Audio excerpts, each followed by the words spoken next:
Estuve preso 3 días por empujar a mi nuera por las escaleras.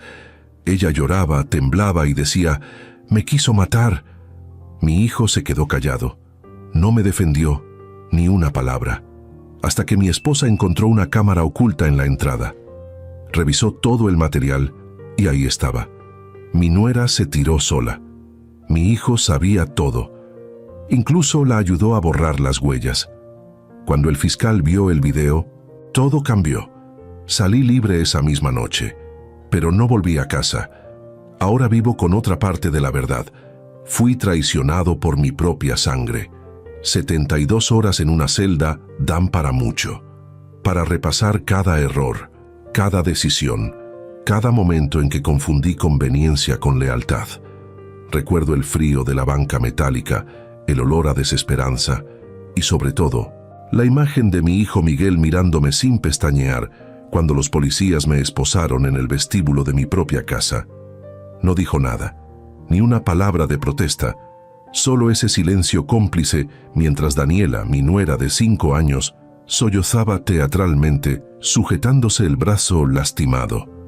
«Don Augusto Reyes Montemayor», dijo el oficial, leyendo mis datos, 67 años, «queda detenido por intento de agresión contra la señora Daniela Fuentes de Reyes».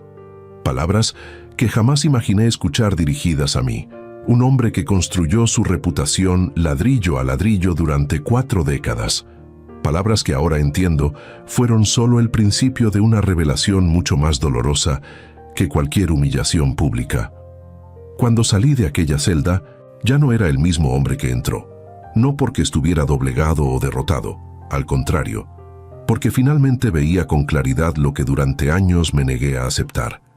La traición más profunda no viene de extraños, sino de aquellos a quienes has dado todo. Mi nombre completo es Augusto Manuel Reyes Montemayor.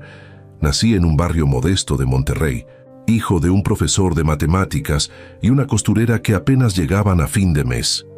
Mi padre, don Manuel Reyes, me enseñó 2 cosas fundamentales: el valor incuestionable de la educación y la importancia de la integridad.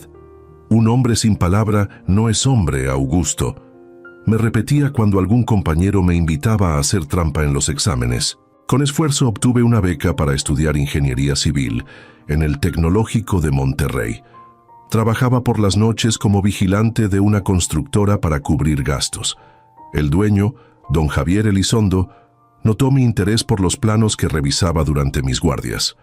Un día me encontró corrigiendo un cálculo estructural en uno de los diseños. «¿Estudias ingeniería?», preguntó, más curioso que molesto. «Sí, señor», respondí, temiendo ser despedido. «Disculpe la intromisión». En lugar de reprenderme, me ofreció una oportunidad como asistente técnico. 3 años después, cuando me gradué con honores, ya era su mano derecha. A los 35, cuando don Javier decidió retirarse, me ofreció comprar la empresa con facilidades de pago. Así nació Constructora Reyes, que en las siguientes décadas se convertiría en Grupo Reyes, uno de los conglomerados inmobiliarios más importantes del norte de México. Me casé joven con Margarita, mi novia de la universidad y el verdadero pilar de mi vida. Tuvimos 2 hijos, Miguel, el mayor, que siempre mostró interés por el negocio familiar, y Sofía, que prefirió la medicina y actualmente vive en España. Margarita y yo construimos una vida basada en valores claros: trabajo honesto, educación como prioridad y familia como núcleo sagrado. Les dimos a nuestros hijos todo lo que nosotros no tuvimos, pero intentamos que nunca olvidaran el valor del esfuerzo. Lo que se regala no se valora, era mi frase recurrente cuando Miguel pedía un carro nuevo o Sofía quería viajar con amigas. No por avaricia, sino por convicción. Los problemas comenzaron cuando Miguel, a los 28 años, conoció a Daniela en un evento de beneficencia. Ella era relaciones públicas de una agencia que organizaba el evento, una mujer indudablemente hermosa y con ese tipo de encanto social que Miguel, más introvertido y analítico, siempre había admirado desde lejos. El noviazgo fue breve, casi precipitado. En 6 meses estaban comprometidos, y en menos de un año celebramos una boda que costó más de lo que gané en mis primeros 5 años como ingeniero. No me opuse, aunque me pareció excesivo. Es su momento, Augusto, me convenció Margarita. Nosotros tuvimos una boda sencilla porque no había otra opción. Ellos pueden darse este lujo. Los primeros indicios de problemas aparecieron durante la luna de miel. Miguel llamó pidiendo una transferencia adicional porque los gastos se habían salido de control. Era la tercera transferencia en 2 semanas. Cuando regresaron, noté cambios sutiles en mi hijo, ropa más ostentosa, comentarios sobre marcas de lujo que antes le eran indiferentes, una nueva preocupación por estar a la altura de los círculos sociales que frecuentaba Daniela. Es normal que quiera impresionar a su esposa, justificó Margarita cuando expresé mi preocupación. Ya madurará, pero no maduró. Al contrario, la influencia de Daniela parecía arrastrarlo cada vez más hacia un estilo de vida que consistía en gastar dinero que no había ganado.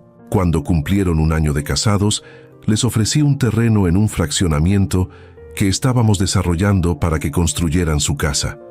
Gracias, papá, pero estamos viendo propiedades en La Herradura, respondió Miguel, mencionando una de las zonas más exclusivas de la ciudad. Hijo, ese fraccionamiento es para gente que ya ha consolidado su patrimonio, le expliqué. Ustedes están empezando. El terreno que les ofrezco es excelente y podemos diseñar la casa que quieran. Daniela dice que necesitamos proyectar una imagen acorde a la posición de la familia, insistió. No queremos vivir en un desarrollo nuevo, sin tradición. La tradición se construye, Miguel, no se compra, respondí, sintiendo la primera de muchas decepciones que vendrían. Finalmente, ante la insistencia de Margarita de no interferir en su matrimonio, cedí. Les compré una casa en La Herradura, convencido de que era una extravagancia, pero esperando que, con el tiempo, Miguel entendiera el valor de ganarse las cosas. Fue el primero de muchos errores. Le seguirían coches de lujo, vacaciones internacionales, membresías en clubes exclusivos, siempre justificados como inversiones en relaciones o necesidades para mantener el estatus familiar. Mientras tanto, mi hijo, formado como ingeniero y economista, mostraba cada vez menos interés en las operaciones reales de la empresa. Las reuniones técnicas le aburrían, las visitas a obras le parecían tediosas. Prefería la parte de relaciones públicas, los eventos sociales donde Daniela brillaba. No todos tienen que amar el negocio como tú, papá, me dijo una vez cuando le reclamé su falta de interés en un proyecto importante. Yo tengo otras cualidades. Las relaciones son tan importantes como los conocimientos técnicos. Tenía razón, por supuesto, pero lo que me preocupaba no era su desinterés por los aspectos técnicos, sino su creciente fascinación por los símbolos externos de éxito, sin la pasión por el trabajo que los hace posibles. A los 3 años de matrimonio, cuando se hizo evidente que los gastos de Miguel y Daniela superaban por mucho su salario en la empresa, propuse un plan para que desarrollaran disciplina financiera. A partir de ahora, ganarás exactamente lo que generes. Le expliqué durante una cena en casa. Te asignaré proyectos específicos y tu compensación estará directamente ligada a los resultados. ¿Me estás bajando el sueldo?, preguntó visiblemente ofendido. Te estoy dando la oportunidad de ganarte lo que gastas, corregí, y potencialmente de ganar mucho más si demuestras compromiso y resultados. Daniela, que hasta entonces había permanecido inusualmente silenciosa, intervino con esa sonrisa calculadora que con los años aprendí a reconocer como señal de peligro. Augusto, dijo, usando mi nombre de pila a pesar de mis repetidas sugerencias de que me llamara don Augusto o suegro. Entiendo tu preocupación, pero ¿no crees que hay cierta injusticia en cambiar las reglas ahora? Miguel es tu único hijo varón, el heredero natural del negocio familiar. Limitar sus ingresos parece contradictorio con su posición. El negocio no necesita herederos que gastan, necesita líderes que construyen, respondí, sintiendo cómo mi tolerancia hacia ella disminuía. Y no estoy limitando sus ingresos, estoy ligándolos a su desempeño, como debería ser para cualquier ejecutivo. «Papá, esto es humillante», protestó Miguel. «Soy tu hijo, no un empleado cualquiera. Precisamente porque eres mi hijo, espero más de ti, no menos», insistí.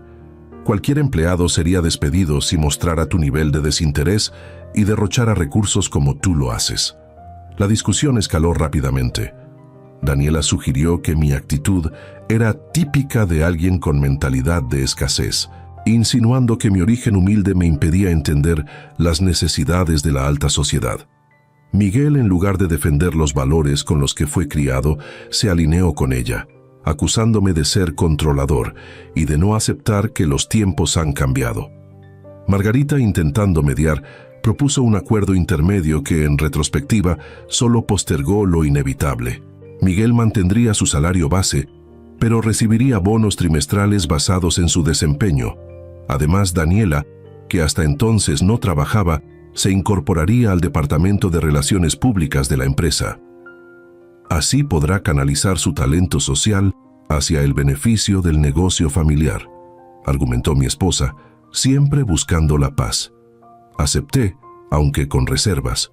Fue otro error. Daniela, en lugar de aprovechar la oportunidad, convirtió su puesto en una plataforma para aumentar su visibilidad social. Organizaba eventos excesivamente costosos, contrataba servicios a amistades sin considerar costos comparativos y usaba recursos de la empresa para agendas personales. Cuando intenté corregir estas situaciones, el patrón se repetía: confrontación, acusaciones de ser anticuado o tacaño, y finalmente, Miguel defendiendo a su esposa y distanciándose más de los principios que alguna vez compartimos. En los siguientes 2 años, Daniela consolidó su influencia sobre Miguel y, por extensión, sobre partes significativas de la empresa. Formó alianzas con ejecutivos clave, cultivó relaciones con clientes importantes y se posicionó como la cara moderna del Grupo Reyes. Todo esto mientras la relación entre mi hijo y yo se deterioraba constantemente. Nuestras conversaciones pasaron de ser debates acalorados, pero honestos, a intercambios fríos y protocolarios. Ya no compartíamos proyectos, ya no discutíamos ideas, ya no disfrutábamos esos momentos de complicidad que habían sido el corazón de nuestra relación durante décadas. «Dale tiempo», insistía Margarita cuando expresaba mi preocupación. «Todos los matrimonios jóvenes pasan por ajustes. Eventualmente encontrarán su equilibrio». Quise creerle. Me esforcé por adaptarme, por entender que cada generación tiene valores diferentes, por aceptar que mi hijo había elegido un camino distinto al mío. Intenté ver en Daniela algo más que ambición y superficialidad. Busqué cualidades que justificaran el cambio radical en Miguel. Durante este tiempo, para mantener la paz familiar, accedí a cosas que iban contra mi mejor juicio. Aprobé presupuestos cuestionables para eventos corporativos organizados por Daniela. Acepté contratar a varios de sus amigos en posiciones bien remuneradas, pero de dudosa necesidad. Incluso financié una renovación completa de su casa cuando el estilo ya no reflejaba su evolución personal, según explicó. La situación alcanzó un punto crítico cuando, hace aproximadamente 1 año, propuse reestructurar la empresa para profesionalizarla. El plan incluía un consejo directivo independiente, políticas claras de gobernanza y evaluaciones de desempeño estandarizadas para todos los ejecutivos, incluidos los miembros de la familia. «Es el siguiente paso natural para una empresa de nuestro tamaño», expliqué durante una reunión familiar. «Nos dará mayor credibilidad institucional y asegurará la continuidad más allá de mi gestión». La reacción de Miguel y Daniela fue desproporcionada. Lo que debería haber sido una discusión estratégica se convirtió en un ataque personal. Me acusaron de intentar diluir el control familiar, de desconfiar de la siguiente generación y de no querer soltar las riendas. Lo que realmente quieres es controlarme incluso después de que te retires. Me acusó Miguel en un arrebato que me dejó atónito. No puedes aceptar que tengo mi propia visión para la empresa. Visión que nunca has articulado claramente, respondí, manteniendo la calma. Y este plan no es sobre control, es sobre sostenibilidad. Una empresa no puede depender eternamente de una sola persona o familia. Es fácil hablar de sostenibilidad cuando ya has disfrutado décadas de control absoluto. Intervino Daniela, con ese tono condescendiente que había perfeccionado. Pero ahora que es tiempo de la transición generacional, de repente quieres profesionalizar todo. La reunión terminó sin acuerdos, pero con un distanciamiento aún mayor. En los meses siguientes, noté cambios sutiles en la dinámica de la empresa. Ejecutivos que antes me consultaban directamente, ahora pasaban primero por Miguel. Información que debería llegarme inmediatamente se retrasaba o llegaba filtrada. Decisiones que tradicionalmente requerían mi aprobación se tomaban con creciente independencia. «Están preparando el terreno para tu retiro», comentó Francisco Villarreal, mi amigo y asesor legal desde los inicios de la empresa, durante una de nuestras conversaciones privadas. La pregunta es si lo están haciendo contigo o a pesar de ti. Sus palabras confirmaban mis sospechas. Miguel y Daniela no estaban interesados en una transición colaborativa. Estaban ejecutando un relevo forzado, una especie de golpe suave pero implacable. A pesar de todo, me resistí a creer lo peor de mi propio hijo. Preferí pensar que estaba siendo influenciado, que eventualmente reconocería el valor de los principios que le enseñé. Seguía viendo destellos del Miguel que había criado, en su dedicación a ciertos proyectos, en su ocasional defensa de prácticas éticas, en esos raros momentos de conexión genuina que aún compartíamos. Esta ambivalencia, esta negación parcial de lo evidente, fue probablemente lo que me hizo vulnerable a lo que sucedería después. Todo ocurrió hace exactamente 2 semanas. Era un jueves por la tarde.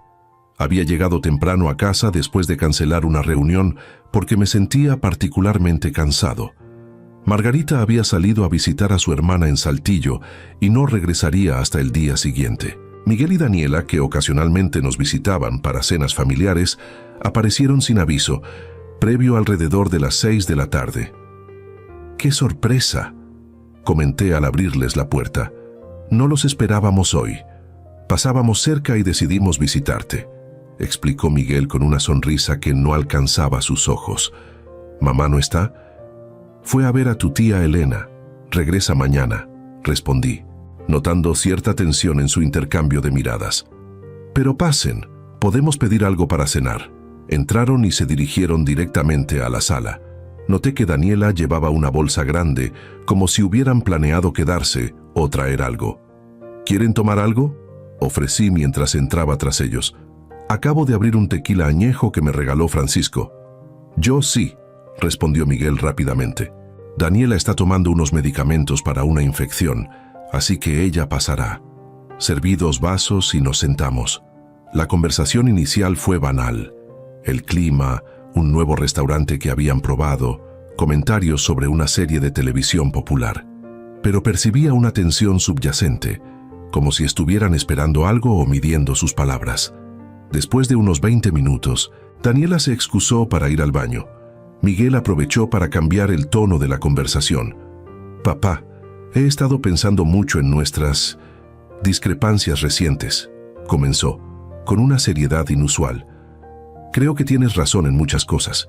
La profesionalización, los controles financieros más estrictos.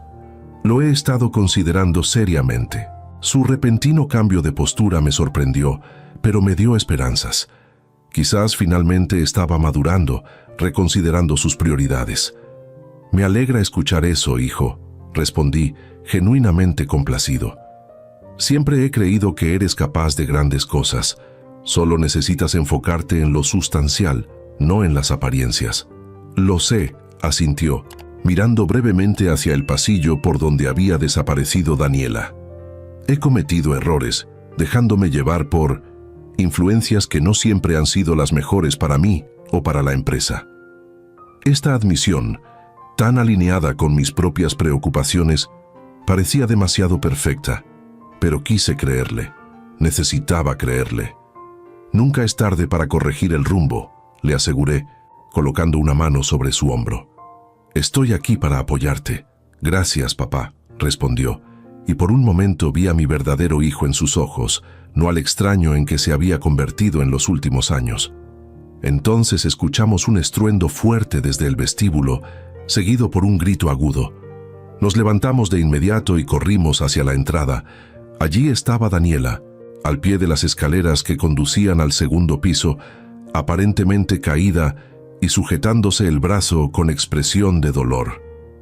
«¡Miguel, ayúdame!», exclamó al vernos. «¡Tu padre me empujó!». Me quedé paralizado ante la acusación tan absurda. «¿Qué?». «Yo estaba en la sala contigo», respondí dirigiéndome a Miguel. Mi hijo me miró, luego a Daniela y de nuevo a mí.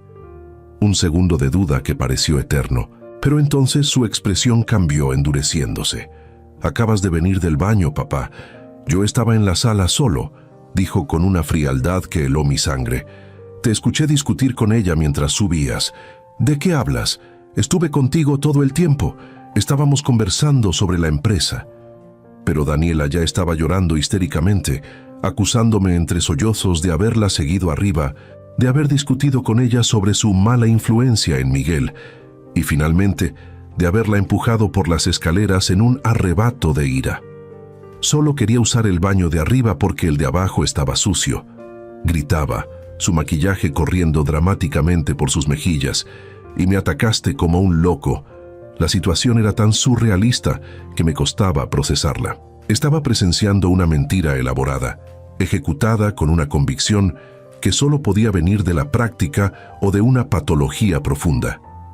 «Miguel, esto es absurdo», apelé a mi hijo, buscando en sus ojos algún destello de duda, de reconocimiento de la verdad. «Sabes perfectamente que estuve contigo. Estábamos hablando, tomando tequila. ¿Cómo podría haber estado en dos lugares a la vez?». Pero él había tomado su decisión. Con una frialdad calculada que nunca olvidaré, sacó su teléfono y llamó a emergencias. «Necesitamos una ambulancia y policía», dijo con voz firme. «Mi esposa ha sido agredida».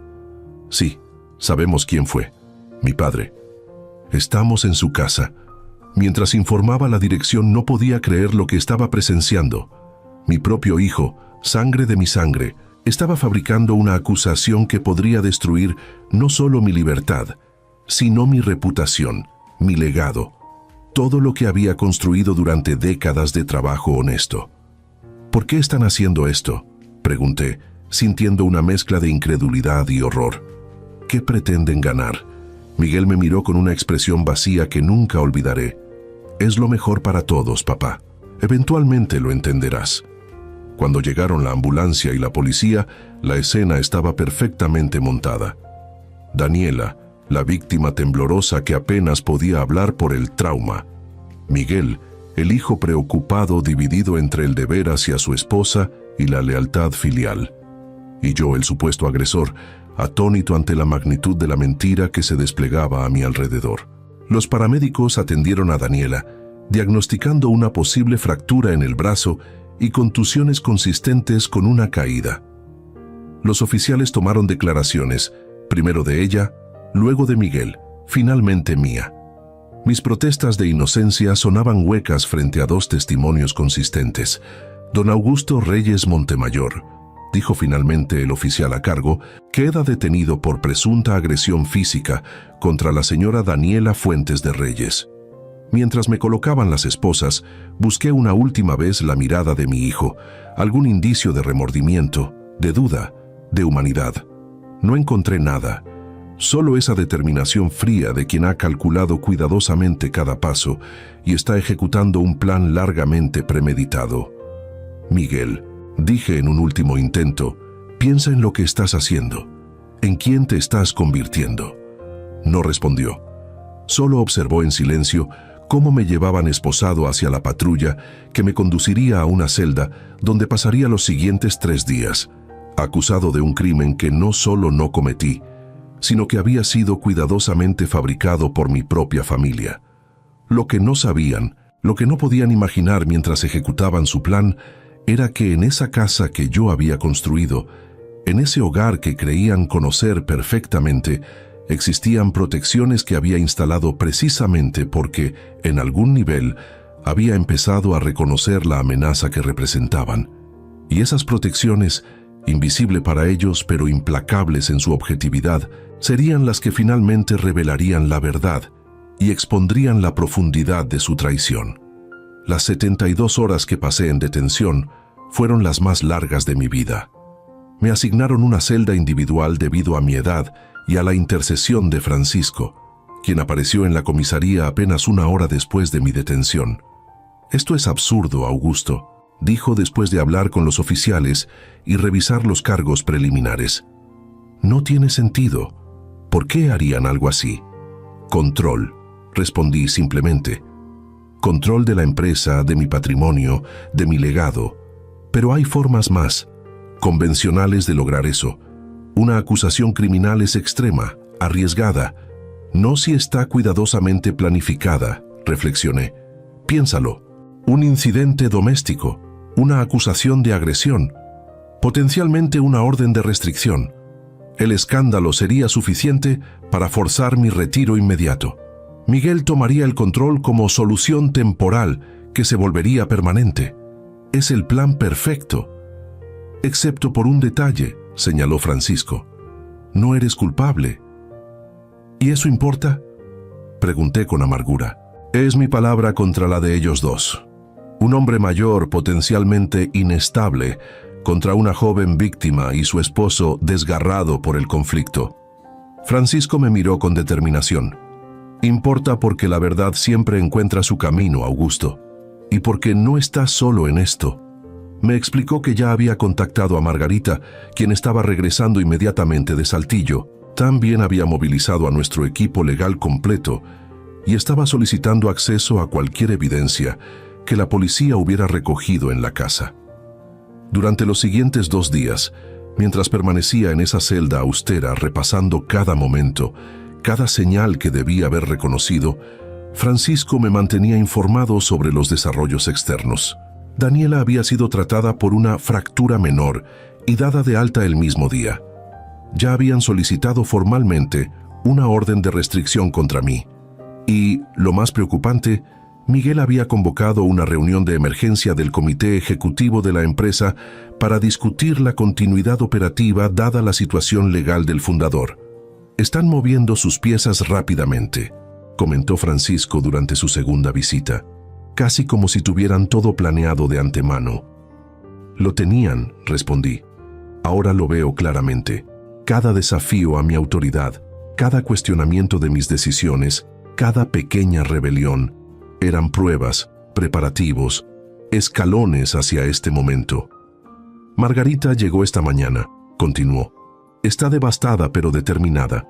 Insiste en que debe haber alguna explicación, alguna evidencia que demuestre tu inocencia.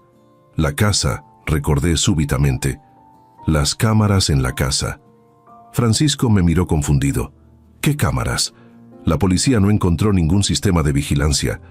«Porque no es convencional», expliqué, sintiendo por primera vez un destello de esperanza. «Hace aproximadamente 1 año, después de una serie de robos en la colonia, instalé un sistema discreto. Cámaras pequeñas, prácticamente invisibles, en puntos estratégicos. Margarita sabe de su existencia, pero Miguel no. Nunca lo consideré relevante informarle. ¿Dónde está el centro de control? ¿Dónde se almacenan las grabaciones?» «En un servidor oculto en mi despacho privado, detrás de la biblioteca giratoria». Francisco sonrió por primera vez desde mi detención, como en las películas de misterio que tanto te gustan. «¿Y Margarita sabe acceder a él?» «Sí, le mostré el mecanismo hace tiempo, aunque nunca ha tenido necesidad de usarlo». «Entonces hay esperanza», dijo levantándose. «Voy a contactarla inmediatamente». El tercer día amaneció con una energía diferente. Francisco llegó temprano, acompañado por el fiscal asignado al caso, un hombre serio de mediana edad apellidado Castañeda. «Don Augusto», comenzó el fiscal con tono formal, «hemos recibido evidencia nueva relacionada con su caso, evidencia que contradice directamente las declaraciones de los denunciantes». Me mostró una tablet donde se reproducía un video en blanco y negro, pero perfectamente nítido. Mostraba el vestíbulo de mi casa desde un ángulo elevado, capturando claramente las escaleras. En la grabación se veía a Daniela subiendo sigilosamente, mirando repetidamente hacia atrás como asegurándose de no ser observada. Luego, Después de aproximadamente 1 minuto, se la veía arrojándose deliberadamente por los primeros escalones, calculando cuidadosamente la caída para parecer accidental, pero sin causarse daño grave. «Hay más», añadió el fiscal, deslizando la pantalla para mostrar otra secuencia. En esta, Miguel y yo estábamos claramente visibles en la sala durante todo el incidente, conversando exactamente como yo había declarado. «Esta evidencia contradice fundamentalmente las acusaciones», concluyó. «Hemos iniciado el proceso para retirar los cargos y estamos evaluando posibles acciones contra los denunciantes por falso testimonio y obstrucción a la justicia». Me sentí abrumado por una mezcla de alivio, vindicación y, paradójicamente, un dolor aún más profundo. La evidencia confirmaba mi inocencia, pero también confirmaba la traición calculada, la conspiración deliberada de mi propio hijo para destruirme. «¿Cuándo podré salir?», pregunté, mi voz más firme de lo que esperaba. «Estamos procesando su liberación inmediata», respondió el fiscal. «Debería estar libre en las próximas horas». Francisco me puso al día mientras esperábamos los trámites finales. Margarita había encontrado las cámaras y accedido al servidor exactamente como le indiqué. Al revisar las grabaciones, descubrió no solo el incidente fabricado, sino una serie de visitas previas de Miguel y Daniela a la casa, cuando supuestamente no había nadie, registrando detalladamente la distribución, probablemente planificando su estrategia. «También encontró algo más», añadió Francisco, su expresión tornándose más grave. «Conversaciones telefónicas que Miguel tuvo en el despacho, aparentemente creyéndose solo. Conversaciones con abogados sobre incapacitación legal, control de activos en caso de detención prolongada, incluso consultas sobre cómo acelerar procesos sucesorios en casos de inhabilitación por causas criminales». La magnitud de la conspiración me golpeó con una claridad devastadora. No era solo una acusación falsa para forzar mi retiro. Era un plan para destruirme completamente, para tomar control absoluto de todo lo que había construido, posiblemente incluso para mantenerme permanentemente alejado de mis propios recursos y de la empresa que había creado desde cero. «¿Dónde está Margarita ahora?», pregunté. «En casa de su hermana. Después de entregar las evidencias, no quiso regresar a la casa donde todo ocurrió. Está esperando tu liberación». Cuando finalmente salí, ya entrada la noche, Margarita me esperaba en el auto de Francisco. Corrió hacia mí en cuanto me vio, abrazándome con una fuerza que no creía posible en su figura menuda. «Augusto, lo siento tanto», sollozó contra mi pecho. «Nunca imaginé, nunca pensé que nuestro propio hijo». La abracé, sintiendo su dolor mezclarse con el mío. «No es tu culpa, Margarita. Ninguno quiso ver lo que estaba frente a nosotros». «¿Qué haremos ahora?», preguntó, mirándome con esa confianza absoluta que siempre había tenido en mis decisiones, incluso en los momentos más difíciles. «Ahora», respondí con una calma que surgía no de la paz, sino de la claridad absoluta. «Vamos a proteger lo que construimos, y luego vamos a reconstruirnos lejos de la traición». Mientras nos dirigíamos al hotel donde pasaríamos esa noche, una certeza se solidificaba en mi mente. No volvería a la casa que había compartido con mi familia. No regresaría a los espacios contaminados por la traición. A mis 67 años, enfrentaba la necesidad de un nuevo comienzo. No por elección, sino por supervivencia. Fui arrestado por un crimen que no cometí. El video reveló la traición de mi nuera y mi hijo. Pero la verdadera revelación fue más profunda. Comprendí que a veces la sangre compartida no garantiza lealtad y que la familia verdadera se define no por la genética, sino por la integridad de las acciones cuando nadie está mirando. Y con esa comprensión dolorosa pero liberadora, me preparé para lo que vendría. La reconstrucción deliberada de un legado que ahora entendía debía protegerse no solo de enemigos externos, sino de las traiciones más íntimas, aquellas que vienen envueltas en sonrisas familiares y en lazos que creemos inquebrantables. La habitación del Hotel Grand Kempinski, con sus muebles elegantes y su vista privilegiada de la ciudad, se convirtió en nuestro refugio temporal. Margarita dormía finalmente, agotada por días de angustia y revelaciones devastadoras. Yo permanecía despierto, contemplando las luces de Monterrey desde el ventanal, esa ciudad que había sido testigo de mi ascenso y ahora presenciaba la traición más íntima que jamás imaginé enfrentar. A las 5 de la madrugada, cuando el cielo comenzaba a clarear, tomé una decisión. No sería una víctima paralizada por el dolor, sería un estratega impulsado por la claridad que solo la traición puede otorgar. Llamé a Francisco antes de que amaneciera completamente. «Necesito que organices una reunión urgente», le dije sin preámbulos. «Tú, Javier Montemayor del Departamento Legal, Raúl Elizondo de Finanzas y Eduardo Fuentes de Operaciones. Nadie más. En tu despacho, no en las oficinas de la empresa. ¿A qué hora? 8 de la mañana. Y Francisco, asegúrate de que nadie más sepa de esta reunión. Absolutamente nadie». «Entendido. ¿Puedo preguntar qué estás planeando?» «Contención y reestructuración», respondí. «No voy a perder lo que construí durante 40 años por la ambición desmedida de quienes confundieron mi confianza con debilidad». A las 8 en punto, los 4 hombres que había convocado me esperaban en la sala de conferencias privada del bufete de Francisco. Todos llevaban décadas trabajando conmigo.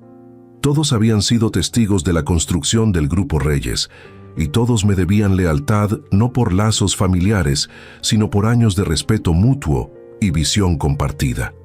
«Caballeros», comencé. «Los he convocado porque enfrentamos una situación crítica que requiere acción inmediata y absoluta discreción».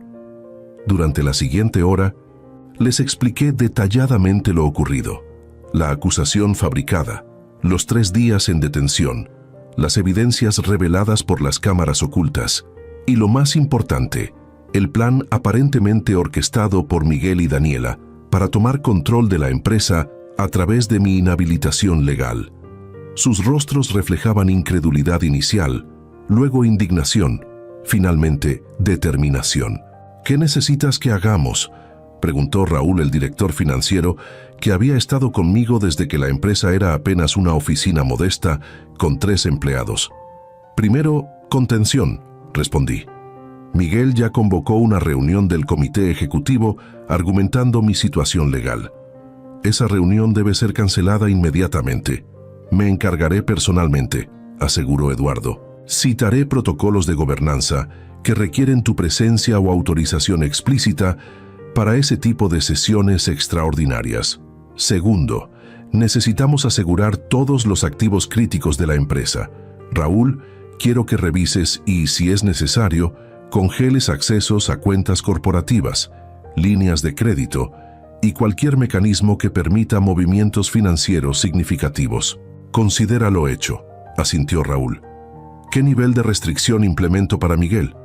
«Acceso consultivo únicamente, sin capacidad de ejecución», especifiqué. «Que pueda ver, pero no tocar». «Augusto», intervino Javier, el asesor legal, «debemos considerar también acciones legales por la falsa acusación. Tenemos evidencia suficiente para un caso sólido de difamación, falso testimonio y potencialmente conspiración. Lo consideraremos en su momento», respondí. «Por ahora nuestra prioridad es proteger la empresa. Las repercusiones personales pueden esperar».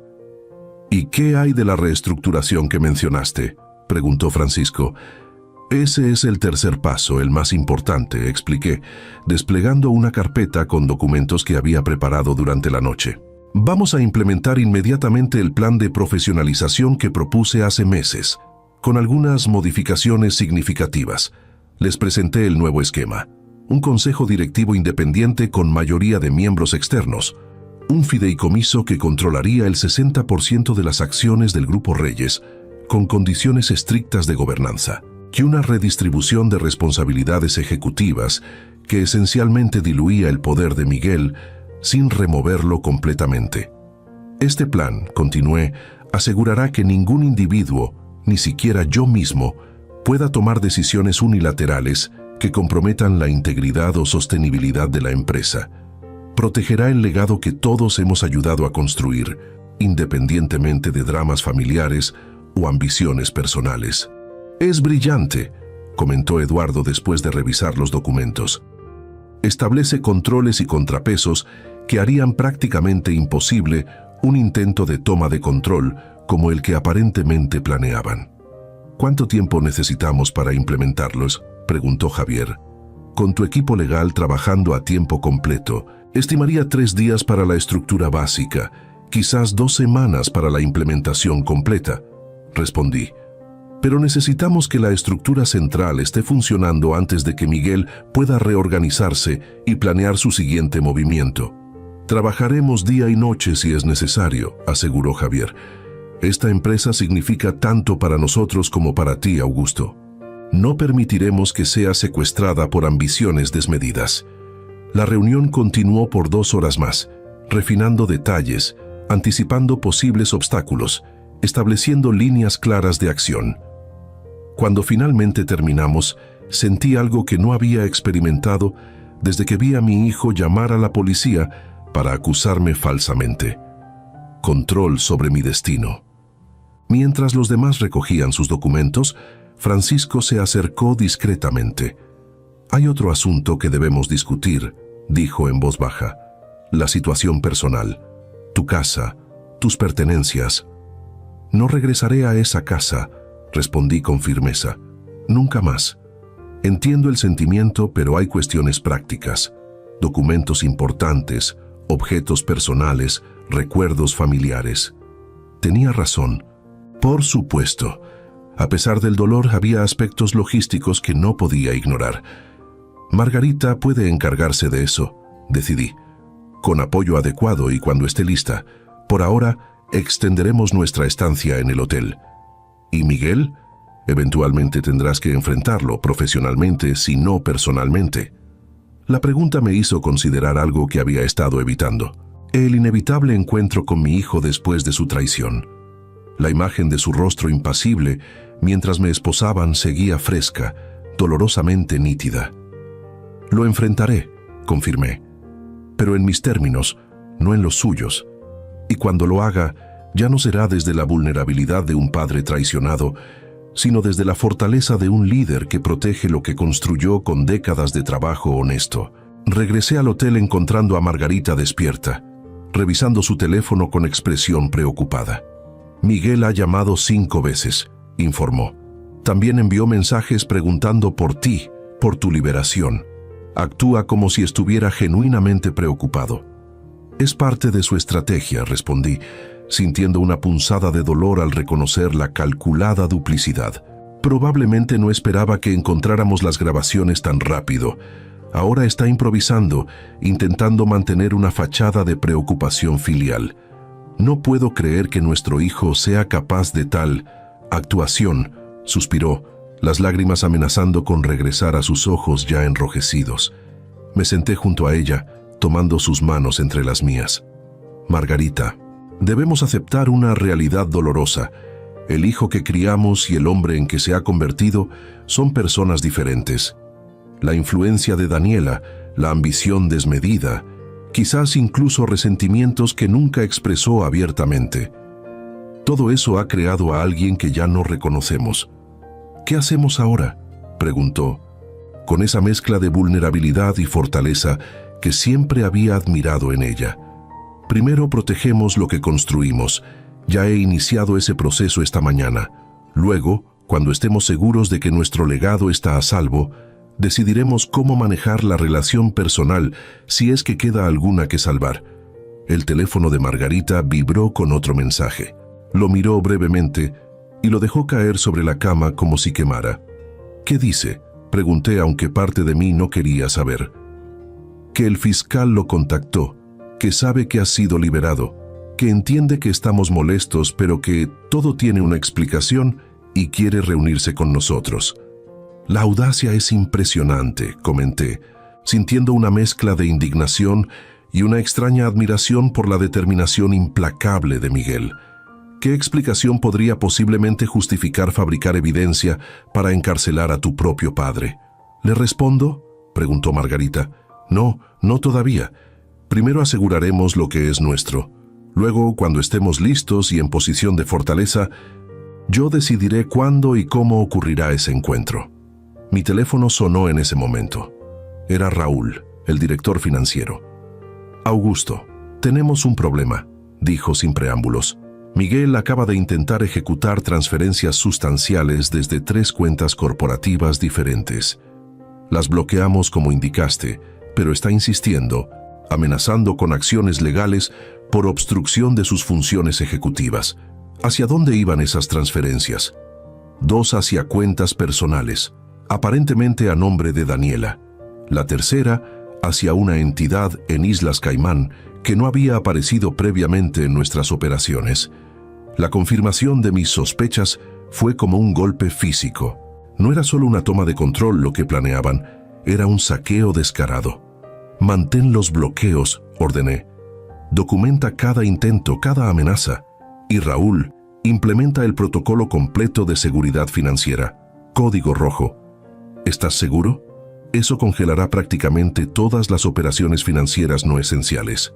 Completamente seguro. Mejor una pausa operativa de emergencia que un desfalco. Cuando colgué, Margarita me miraba con expresión interrogante. ¿Qué sucede?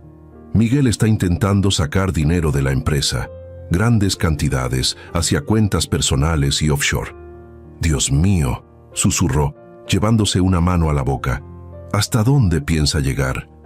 Hasta dónde se lo permitamos, respondí, mi determinación fortaleciéndose con cada nueva revelación. Y no se lo vamos a permitir. Mi teléfono sonó nuevamente. Esta vez era Francisco. Miguel está aquí, informó tensamente. En mi despacho. Exige verte. Dice que tiene evidencia de tu inestabilidad mental y que solo quiere proteger el legado familiar. Sentí una calma extraña, casi sobrenatural. El momento que había anticipado llegaba antes de lo esperado, pero me encontraba preparado. Dile que estaré allí en 20 minutos, respondí. ¿Estás seguro? No tienes que enfrentarlo todavía. Al contrario, contradije. Este es exactamente el momento adecuado. Cuando aún cree tener ventaja, cuando su arrogancia está en su punto máximo, antes de que descubra que sus planes ya han sido neutralizados.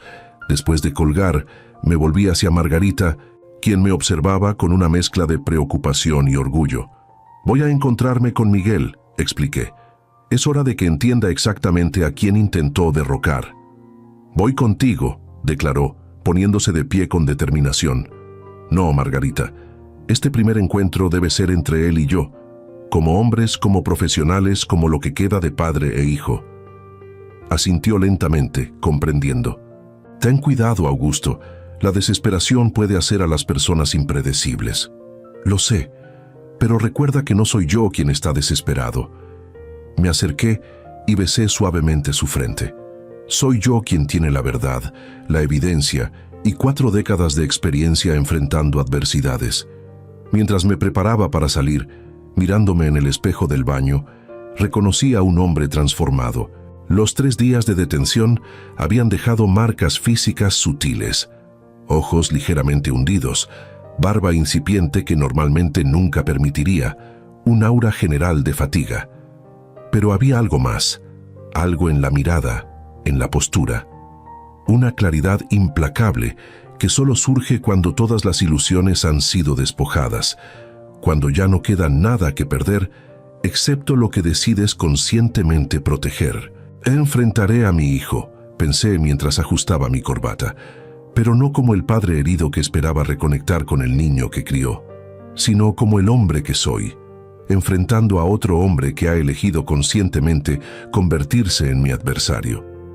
Con esa resolución firme, salí hacia lo que sabía sería uno de los encuentros más difíciles de mi vida, la confrontación con la traición personificada, con la ruptura de un vínculo que creí sagrado e inquebrantable, con la realidad de que a veces la mayor amenaza a lo que construimos no viene de extraños, sino de aquellos en quienes más confiamos. El despacho de Francisco siempre me pareció un espacio elegante pero sobrio, reflejo de su personalidad, eficiente, discreto, confiable. Ahora, con Miguel de pie junto al ventanal, se había transformado en un campo de batalla, un espacio donde dos visiones irreconciliables del legado Reyes estaban a punto de colisionar. «Papá», dijo al verme entrar, con esa sonrisa ensayada que ahora reconocía claramente como falsa, «me alegra verte libre. Ha sido todo un malentendido terrible». Lo observé detenidamente, buscando en su rostro algún vestigio del niño que había llevado sobre mis hombros, del adolescente que discutía conmigo sobre fútbol, del joven universitario orgulloso de su primer proyecto profesional. No encontré nada familiar, solo un extraño con mis facciones calculando su próximo movimiento. «Siéntate, Miguel», indiqué, manteniendo mi tono perfectamente controlado. «Tenemos mucho que discutir». «Por supuesto», respondió, tomando asiento frente al escritorio de Francisco, quien permaneció de pie junto a la puerta como testigo silencioso. «Antes que nada quiero aclarar lo de Daniela. Está pasando por un episodio complicado, medicación psiquiátrica, estrés. No estaba en sus cabales cuando hizo esas acusaciones». «Interesante teoría», comenté, sentándome frente a él. «¿Y tu participación? ¿También estabas bajo efectos de alguna medicación cuando confirmaste sus mentiras? Cuando llamaste a la policía, cuando me viste ser esposado sin decir una sola palabra en mi defensa». Un destello de nerviosismo cruzó su rostro, rápidamente enmascarado por indignación fabricada. «Estaba confundido, papá. Daniela estaba histérica. Había una caída real, contusiones reales. En el momento parecía». «Ahórrate la actuación», interrumpí secamente. «Tenemos las grabaciones completas, no solo del incidente, sino de tus visitas previas a la casa, de tus llamadas discutiendo incapacitación legal y control de activos, de Daniela practicando su caída, de ustedes planeando meticulosamente cada detalle». El color abandonó su rostro.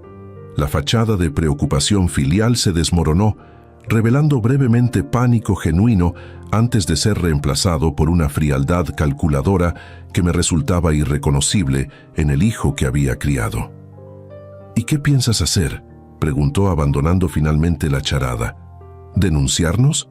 ¿Llevar a tu propio hijo a juicio? ¿Exponer a toda la familia al escrutinio público? ¿Arriesgando la reputación de la empresa?». «No, Miguel, no haré nada de eso». Me incliné ligeramente hacia adelante. «No necesito exponerte públicamente, solo necesito neutralizarte».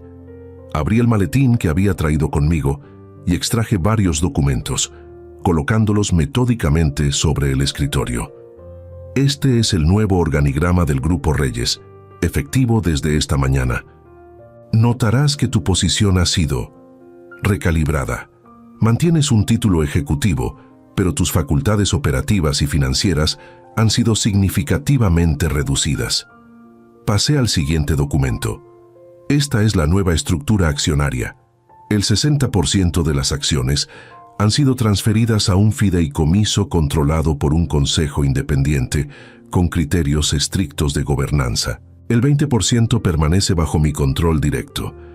El 15% está distribuido entre ejecutivos clave que han demostrado lealtad y competencia durante décadas, y el 5% restante». Hice una pausa, mirándolo directamente. «Sigue siendo tuyo.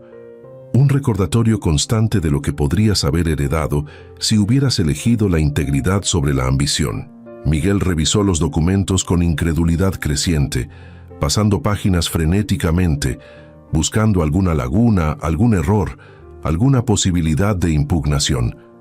«Esto no puede ser legal», protestó finalmente. «No puedes reestructurar toda la empresa sin aprobación del consejo directivo existente. El consejo que mencionas me otorgó esos poderes específicos hace años, como reconocimiento a mi papel como fundador. Poderes que nunca había ejercido, hasta ahora». Francisco, silencioso hasta ese momento, intervino profesionalmente. «Todos los documentos han sido debidamente registrados y validados. Son completamente legales e inapelables». Miguel nos miró alternadamente, la realidad de su derrota finalmente asentándose. «¿Y Daniela?». «Sus acusaciones. El fiscal ya tiene las grabaciones completas. Dependerá de él determinar si procede por falso testimonio. Personalmente, no impulsaré cargos criminales». no por compasión hacia ustedes, sino para proteger el nombre Reyes de un escándalo público innecesario. Entonces, ¿qué sigue?, preguntó su voz desprovista de la confianza arrogante que había mostrado inicialmente. Para la empresa, una nueva era de gobernanza profesional, transparente y meritocrática. Para ti, depende enteramente de tus próximas decisiones. Me levanté sintiendo el peso de este momento histórico, esta bifurcación definitiva en el camino que había recorrido con mi hijo. Tienes dos opciones, Miguel. La primera, aceptar tu nueva posición, demostrar con trabajo honesto que mereces recuperar gradualmente confianza y responsabilidades. La segunda, renunciar completamente, llevarte tu 5% como liquidación final y construir tu propio camino lejos del apellido Reyes. ¿Y si elijo una tercera opción?, desafió. Un último destello de la obstinación que siempre había sido tanto su fortaleza como su debilidad. ¿Si peleo legalmente? ¿Si llevo esto a los tribunales? Entonces respondí con absoluta calma: las grabaciones completas, cada detalle de su conspiración, se harán públicas como evidencia necesaria en el proceso. Tu reputación, la de Daniela, quedará irrevocablemente destruida. Y el resultado legal será exactamente el mismo que te estoy ofreciendo ahora. Excepto que habrás perdido también tu dignidad y cualquier posibilidad de redención profesional. Un silencio denso llenó el despacho mientras Miguel procesaba la magnitud de su derrota. No era solo un plan frustrado, era el colapso completo de una visión distorsionada del éxito, construida sobre arena movediza de ambición sin ética. Necesito tiempo para pensarlo, dijo finalmente. Tienes 48 horas, concedí. Después de eso, implementaremos completamente la opción que nos parezca más adecuada para proteger la empresa. Me dirigí hacia la puerta, pero me detuve antes de salir, volviéndome una última vez hacia el hombre que alguna vez fue mi mayor orgullo. Una última cosa, Miguel. Independientemente de tu decisión profesional, hay una realidad personal que debes entender claramente. La confianza, una vez destruida tan fundamentalmente como tú lo has hecho, no se recupera con disculpas o promesas. Se recupera, si acaso, con años de acciones consistentes que demuestren un cambio genuino. ¿Estás diciendo que nunca me perdonarás?, preguntó, y por primera vez detecté un atisbo de emoción auténtica en su voz. Estoy diciendo que el perdón y la confianza son cosas diferentes. Puedo perdonarte como ejercicio espiritual personal, pero confiar en ti nuevamente, eso deberías ganártelo, no esperarlo, y ciertamente no exigirlo. Salí sin esperar respuesta, sintiendo una extraña mezcla de dolor y liberación. El encuentro había sido tan difícil como anticipé, pero también sorprendentemente clarificador. No había recuperado al hijo que perdí, pero había protegido el legado que construí. No había sanado la herida de la traición, pero había prevenido que se infectara aún más. Mientras caminaba hacia el auto donde Margarita me esperaba, reflexioné sobre la naturaleza paradójica de esta victoria amarga. Había ganado la batalla empresarial, pero a costa de confirmar definitivamente la pérdida del vínculo familiar que una vez creí inquebrantable.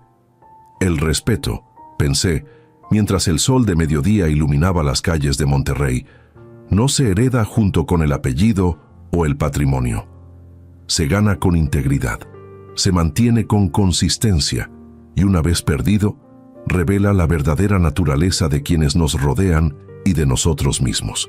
Los 6 meses siguientes transcurrieron con una intensidad que solo las grandes transformaciones personales pueden generar.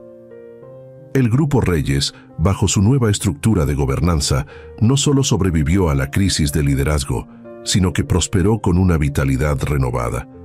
El Consejo Independiente, librado de tensiones familiares, tomaba decisiones más ágiles y estratégicas. Los ejecutivos leales, ahora accionistas minoritarios, mostraban un compromiso redoblado. Y yo, liberado de las dinámicas tóxicas que habían enturbiado mi visión durante años, redescubrí el placer puro de construir con propósito claro. Miguel, contra muchos pronósticos, Eligió la primera opción que le ofrecí. Aceptó su posición redefinida, con poderes limitados y supervisión constante. Sus motivos permanecían ambiguos, al menos para mí. Quizás fue pragmatismo puro, reconociendo que el 5% garantizado era mejor que un futuro incierto. Quizás fue orgullo, negándose a admitir una derrota total. O quizás, en algún rincón no totalmente corrompido de su ser, existía un genuino deseo de redención. Daniela, por su parte, desapareció discretamente del panorama empresarial. Las versiones sobre su paradero variaban. Algunos decían que había regresado con sus padres a Guadalajara, otros que se había instalado en Miami buscando reinventarse. Cualquiera que fuese la verdad, su salida del Grupo Reyes fue completa y definitiva, sellada por un acuerdo de confidencialidad que Francisco negoció hábilmente. Margarita y yo nunca regresamos a la casa donde ocurrió la traición. Vendimos la propiedad sin siquiera volver a cruzar su umbral, encargando a un equipo profesional la recuperación de documentos esenciales y objetos de valor sentimental irreemplazable. El dinero de la venta lo donamos íntegramente a una fundación educativa para jóvenes de escasos recursos, transformando un espacio marcado por la deslealtad en oportunidades para futuros constructores. Nos mudamos a un departamento elegante pero más modesto en el centro de la ciudad. Un espacio nuevo, sin historia previa, donde podíamos reconstruir nuestras vidas libres de fantasmas emocionales. Las paredes blancas, los espacios abiertos, la abundante luz natural parecían reflejar físicamente la claridad mental que finalmente habíamos alcanzado. Sofía, nuestra hija médico en España, regresó brevemente a México cuando se enteró de lo sucedido. Su indignación inicial hacia Miguel gradualmente dio paso a una tristeza madura, un duelo por el hermano que recordaba, tan diferente del hombre en que se había convertido. ¿Crees que alguna vez podremos ser una familia de nuevo?, me preguntó una noche, mientras contemplábamos la ciudad desde la terraza de nuestro nuevo hogar. Depende de cómo definas familia, respondí después de considerarlo cuidadosamente. Si te refieres a reunirnos en celebraciones, mantener conversaciones cordiales, compartir espacios sin tensión abierta, quizás con tiempo y esfuerzo genuino de su parte. Pero si te refieres a recuperar la confianza incondicional, esa sensación de seguridad absoluta que define a las verdaderas familias. Honestamente no lo sé, hija. Algunas traiciones dejan cicatrices permanentes. Lo entiendo, asintió, mostrando esa sabiduría temprana que siempre la había caracterizado. Pero me duele, por él, por ti, por todos nosotros. A mí también, admití, permitiéndome finalmente expresar la vulnerabilidad que había contenido durante la crisis. Me duele porque sigo amándolo, a pesar de todo. Y quizás ese sea el verdadero desafío. Amar a alguien sin excusar sus acciones, extrañar a alguien sin negar su traición. En el plano profesional, implementé cambios que llevaba años contemplando, pero que siempre había postergado por consideraciones familiares. Establecimos un programa de mentorías para jóvenes ingenieros de comunidades marginadas. Lanzamos una división de vivienda social con modelos innovadores de financiamiento. Formalizamos compromisos ambientales que iban mucho más allá de los requerimientos regulatorios. «Estás construyendo tu verdadero legado», comentó Francisco durante una reunión estratégica, observándome con esa mezcla de admiración y preocupación propia de los amigos auténticos. «Pero también te estás exigiendo demasiado. A tus 67 años, quizás deberías considerar delegar más, disfrutar los frutos de tu trabajo». «El trabajo significativo es uno de esos frutos, Francisco», respondí, reconociendo su inquietud pero manteniéndome firme. Además, nunca me he sentido más claro mentalmente, más enfocado en lo que realmente importa. Era cierto, la traición, con toda su carga traumática, había actuado como un catalizador inesperado, eliminando distracciones, clarificando prioridades, recordándome por qué había construido todo en primer lugar. No para acumular riqueza o poder, sino para crear valor duradero, para transformar positivamente mi entorno, para honrar esos valores fundamentales que mi padre me había inculcado en nuestra modesta casa de Monterrey. El reencuentro inevitable con Miguel ocurrió 3 meses después de nuestra confrontación en el despacho de Francisco. Fue durante la inauguración de un desarrollo habitacional sustentable, uno de nuestros proyectos más innovadores. Nos encontramos brevemente en el cóctel posterior a la ceremonia, rodeados de autoridades y prensa, un contexto que garantizaba civilidad forzada. «Es un gran proyecto, papá», comentó, acercándose con esa cautela de quien pisa terreno inestable. «Felicidades». «Gracias», respondí, manteniendo un tono profesional pero no hostil. El equipo técnico hizo un trabajo excepcional.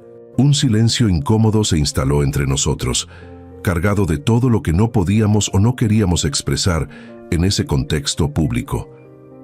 «¿Cómo está mamá?», preguntó finalmente. «Bien, adaptándose, fortalecida».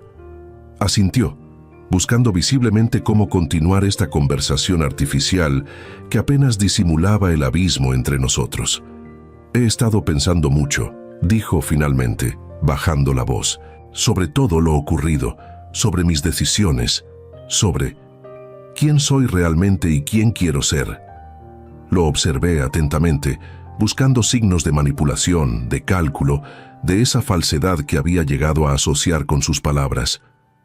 No encontré ninguno, lo que no significaba necesariamente que no estuvieran ahí, solo que ya no confiaba en mi capacidad para detectarlos. «El pensamiento honesto es siempre el primer paso», respondí neutralmente. «Las acciones consistentes son los siguientes». «Lo sé», asintió, «y estoy intentando demostrar con hechos mi trabajo en el Departamento de Responsabilidad Social, el proyecto con las comunidades rurales. He recibido buenos reportes», confirmé, reconociendo su esfuerzo profesional sin extender validación emocional prematura. «Continúa así». Nos separamos poco después, cada uno regresando a sus respectivos círculos, a sus vidas ahora claramente demarcadas. No fue una reconciliación, ni siquiera un acercamiento genuino. Fue simplemente un reconocimiento mutuo de la nueva realidad. 2 hombres conectados por sangre y apellido, trabajando bajo la misma estructura corporativa, pero separados por un cañón de confianza quebrantada que quizás nunca podría cruzarse completamente. Esa noche, de regreso en nuestro departamento, Margarita notó mi introspección. «¿Fue difícil verlo?», preguntó sirviéndome una taza de ese té de hierbas que había adoptado recientemente, reemplazando el whisky que durante tanto tiempo había sido mi refugio vespertino. «Diferente», respondí tras considerarlo. «No tanto difícil como revelador. Me di cuenta de que ya no siento esa urgencia de reconectar, esa necesidad desesperada de recuperar lo perdido. Siento tristeza por lo que pudo ser y no fue, pero también aceptación de lo que es». «¿Es eso resignación o sabiduría?», preguntó con esa intuición aguda que siempre había sido uno de sus mayores dones. «Quizás un poco de ambas», sonreí, tomando su mano. «La sabiduría para aceptar lo que no puedo cambiar y la determinación para cambiar lo que aún está en mi poder. Como reconstruir el Grupo Reyes con valores más sólidos», observó. «Y reconstruirnos a nosotros mismos en el proceso», añadí, descubriendo que, a pesar de todo, seguimos teniendo propósito, capacidad de adaptación, incluso momentos de alegría genuina. En los meses siguientes, esa reconstrucción continuó a paso firme. La nueva estructura corporativa se consolidó, demostrando su solidez ante desafíos de mercado y oportunidades de crecimiento. Miguel, supervisado constantemente, pero también reconocido cuando lo merecía, parecía estar encontrando gradualmente un equilibrio entre ambición y responsabilidad. Daniela, según informaciones confiables, había iniciado procedimientos de divorcio, sugiriendo que quizás Miguel estaba finalmente liberándose de su influencia tóxica. Una tarde, mientras revisaba planos para un nuevo proyecto de oficinas sustentables, recibí una llamada inesperada.